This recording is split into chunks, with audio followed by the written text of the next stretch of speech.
혹시 여러분의 무화과 나무가 생각보다 열매를 적게 맺고 있나요? 해마다 기대는 커지는데 수확량은 제자리 걸음인가요? 그렇다면 오늘 이 영상을 절대 놓치지 마세요. 여러분이 무심코 저지르는 단 3가지의 실수만 바로잡아도 내년 무화과 수확량이 2배, 아니 3배까지 늘어날 수 있습니다. 믿기지 않으시죠? 거의 모든 사람들이 무화과 가지치기에 대해 잘못 알고 있는 충격적인 진실을 지금부터 낱낱이 파헤쳐 보겠습니다. 영상을 끝까지 보시면 왜 여러분의 무화과 바구니가 항상 비어 있었는지 깨닫게 될 겁니다.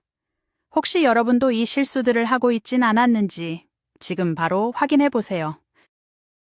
본격적으로 실수들을 알아보기 전에 아주 중요한 기본 원리 하나만 짚고 넘어가겠습니다.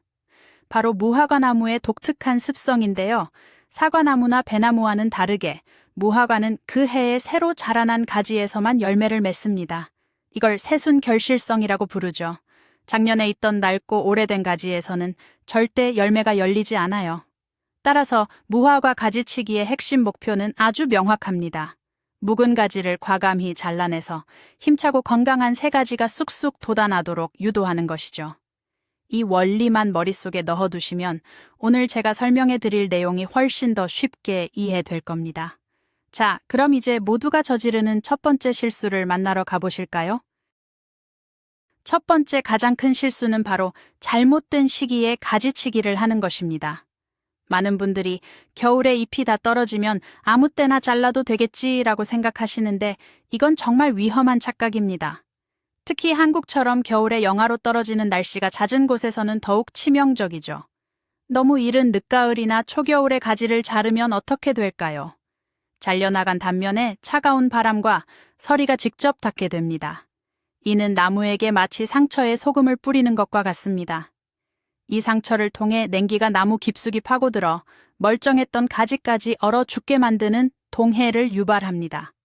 다음 해 봄, 새순이 돋아나야 할 가지들이 까맣게 말라비틀어진 것을 발견한다면 그건 바로 성급한 가지치기 때문일 가능성이 매우 높습니다.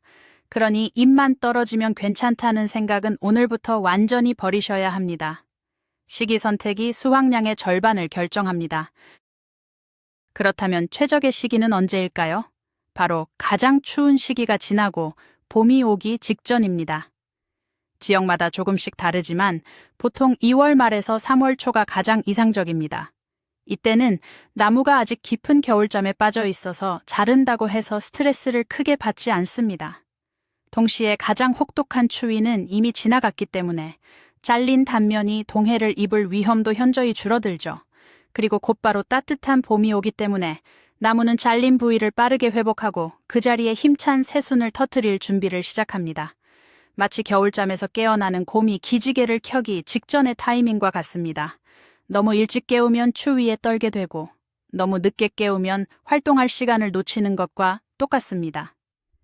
달력에 꼭 표시해두세요. 무화과 가지치기는 2월 말, 3월 초입니다. 두 번째 실수는 바로 소심한 이발사가 되는 것입니다. 많은 초보 가드너분들이 나무가 아플까봐 혹은 실수할까봐 두려워서 가지끝만 살짝 다듬는 경우가 정말 많습니다. 이걸 저는 미용실 가지치기라고 부릅니다. 보기에는 단정해 보일지 몰라도 무화과 나무에게는 최악의 가지치기 방법 중 하나죠. 왜 그럴까요? 아까 말씀드린 원리를 다시 떠올려 보세요. 무화과는 새 가지에서 열매를 맺습니다. 그런데 가지끝만 살짝 자르면 그 주변에서만 약하고 자잘한 새순들이 여러 개 돋아납니다. 힘있고 굵은 새 가지가 쭉 뻗어나와야 그곳에서 튼실한 열매가 열리는데 약한 가지만 많이 생기니 열매가 열리지 않거나 열려도 아주 작고 부실하게 되는 겁니다. 결국 영양분만 낭비하고 수확은 없는 최악의 결과를 낳게 되는 거죠. 나무를 위하는 마음이 오히려 나무를 망치고 있는 셈입니다. 이 소심한 이발사 실수의 또 다른 문제는 바로 나무의 전체적인 수영을 망가뜨린다는 점입니다. 가지 끝만 계속 자르면 나무의 모든 에너지가 위쪽과 바깥쪽으로만 쏠리게 됩니다. 그러면 나무의 윗부분만 무성해지고 정작 햇빛을 받아야 할 나무의 안쪽과 아랫부분은 잎에 가려져 그늘이 지게 되죠. 이렇게 되면 통풍도 잘 안 되고 햇빛도 받지 못하는 안쪽 가지들은 점점 약해지고 결국 말라 죽게 됩니다. 심지어 병충해가 생기기 쉬운 환경이 만들어지기까지 합니다. 제대로 된 가지치기는 단순히 가지를 자르는 행위가 아닙니다. 나무 전체에 햇빛과 바람이 골고루 통할 수 있도록 길을 열어주는 외과 수술과도 같습니다. 겁내지 마세요. 과감함이 때로는 최고의 배려입니다. 안쪽으로 자라거나 서로 겹치는 가지들을 뿌리 가까이에서부터 과감하게 잘라내주는 용기가 필요합니다. 이제 마지막 세 번째 실수입니다. 이것은 앞선 두 가지 실수와는 조금 다른데요. 바로 묵은 가지에 대한 미련을 버리지 못하는 것입니다. 작년에 열매를 많이 맺어주었던 굵고 튼튼해 보이는 가지, 왠지 자르면 안 될 것 같고 아까운 마음이 들죠. 그래서 그 가지는 남겨두고 약해 보이는 다른 가지만 정리하는 경우가 많습니다. 하지만 이것이 바로 수확량을 떨어뜨리는 결정적인 원인입니다. 다시 한번 강조하지만 무화과는 작년 가지에서 절대 열매를 맺지 않습니다.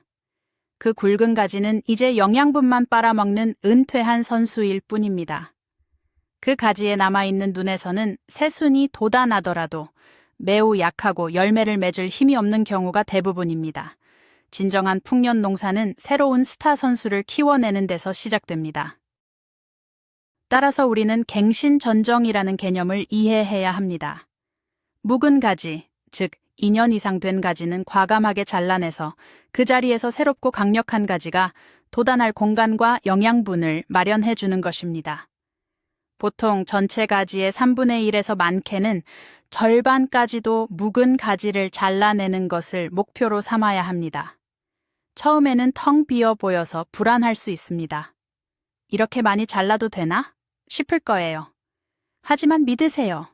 봄이 되면 그 잘려나간 자리 주변에서 여러분의 상상 이상으로 힘찬 새 가지들이 솟아오를 겁니다. 그리고 그 새 가지들 마디마디마다 튼실한 무화과 열매가 주렁주렁 열리는 것을 보게 될 것입니다. 낡은 것을 버려야 새로운 것을 얻을 수 있다는 진리는 무화과 나무 키우기에도 그대로 적용됩니다. 아까워하지 말고 과감하게 잘라주세요. 세 가지 핵심 실수 외에 많은 분들이 간과하는 보너스 실수가 하나 더 있습니다. 바로 땅에서 솟아나는 흡지를 방치하는 것입니다. 흡지란 나무의 뿌리나 줄기 밑동에서 불쑥 솟아나는 약하고 쓸모없는 가지들을 말합니다. 마치 잔디처럼 여러 가닥이 돋아나기도 하죠. 이것들은 열매를 맺을 능력도 없고 오직 땅속의 영양분과 수분을 훔쳐먹는 도둑과 같은 존재입니다. 이 흡지들을 그대로 내버려 두면 정작 열매를 맺어야 할 본래의 가지로 가야 할 에너지를 모두 빼앗아가 버립니다. 따라서 흡지는 보이는 즉시 고민하지 말고 뿌리 가까이에서 깨끗하게 제거해 주어야 합니다.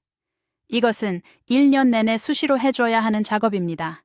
흡지 관리만 잘해줘도 나무가 훨씬 튼튼해지고 열매도 굵어지는 효과를 볼 수 있습니다. 작은 습관이 큰 차이를 만듭니다.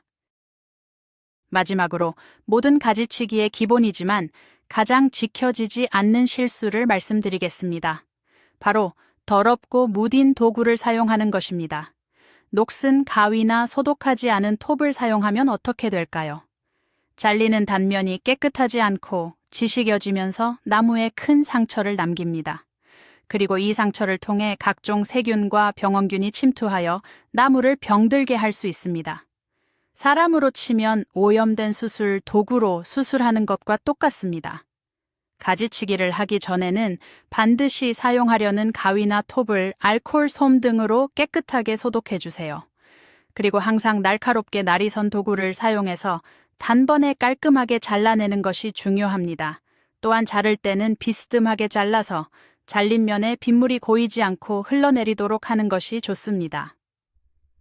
이런 사소한 디테일이 여러분의 소중한 무화과 나무를 병충해로부터 지켜주는 방패가 될 것입니다. 자, 오늘 우리는 무화과 나무 가지치기에서 모두가 저지르는 3가지 치명적인 실수와 2가지 추가 팁에 대해 알아봤습니다. 다시 한번 정리해 볼까요? 첫째, 너무 이른 겨울에 자르지 말고 가장 추운 시기가 지난 2월 말에서 3월 초에 가지치기를 하세요. 둘째, 가지 끝만 다듬는 소심한 이발사가 되지 말고 나무 속까지 햇빛이 들도록 과감하게 잘라주세요. 셋째, 묵은 가지에 대한 미련을 버리고 힘찬 새 가지가 돋아날 수 있도록 갱신 전정을 해주세요. 그리고 땅에서 솟아나는 흡지는 보이는 즉시 제거하고 항상 깨끗하고 날카로운 도구를 사용하는 것 잊지 마시고요. 이제 여러분은 무화과 가지치기 전문가가 되셨습니다. 더 이상 두려워하지 말고 내년에 풍성한 수확을 기대하며 즐겁게 도전해보세요. 오늘 영상 시청해주셔서 정말 감사합니다. 여러분이 무화과를 키우면서 겪었던 가장 큰 어려움은 무엇이었나요? 혹은 여러분만의 특별한 팁이 있다면 아래 댓글로 자유롭게 공유해주세요. 구독과 좋아요를 눌러주시면 더 유용한 가드닝 정보로 다시 찾아오겠습니다. 감사합니다.